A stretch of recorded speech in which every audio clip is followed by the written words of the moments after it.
Hi guys, welcome back to our channel Bhavani computer embroidery works and boutique. ఈరోజు కనుక beautiful మగ్గం work design అయితే చూసేద్దామండి.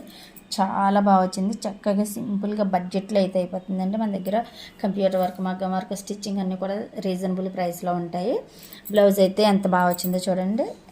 హ్యాండ్ అయితే ఇలా వచ్చేసింది. కస్టమర్ అయితే మన చాయిస్కి వదిలేశారు. చక్కగా నీట్గా బడ్జెట్లో వేయించాక అనేసి. ఇది హ్యాండ్ కూడా చాలా బాగుంటుందండి. హ్యాండ్ అంతా కూడా వర్క్ వచ్చి చక్కగా బ్రైడల్స్కి అయితే ఇంకా బాగా సెట్ అవుతుంది. మనకి ఇదే కస్టమర్వి 13-14 బ్లౌజెస్ వరకు అయితే మనకి ఇచ్చారు స్టిచ్చింగ్కి. ఇది వరకు వీళ్ళ ఫ్యామిలీ నుంచి మనం మ్యారేజ్కి అయితే బ్లౌజెస్ అయితే స్టిచ్ చేసాం. వాళ్ళ సిస్టర్వేనండి ఇవి కూడాను. తినవి కూడా మనకి ఇచ్చారు. సో మన చాయిస్కి వదిలేసి నచ్చినట్టు కుట్టమని చెప్పారు. ఈ డిజైన్ అయితే సెలెక్ట్ చేసి వేసేసాము. చాలా బాగా వచ్చింది. ఎంత బాగుందో చూడండి. రిమైనింగ్ బ్లౌజెస్ అన్నీ కూడా మనం ఫుల్ వీడియో అయితే చేసేసాం. యూట్యూబ్ ఛానల్లో అయితే చూసేయండి. ఫుల్ డీటెయిల్స్తో 14 బ్లౌజెస్ 13 బ్లౌజెస్ ఆల్మోస్ట్ చేసాం వీడియో. మా ఇన్స్టా పేజ్ని ఫాలో చేయండి. యూట్యూబ్ ఛానల్ అయితే సబ్స్క్రైబ్ చేయండి. బెల్ బటన్ ఆన్లో ఉంచుకుంటే మేము పెట్టే ప్రతి వీడియో కూడా నోటిఫికేషన్ ద్వారా మీ వరకు ముందే చేరుతుంది. Thank you for watching this video. Bye.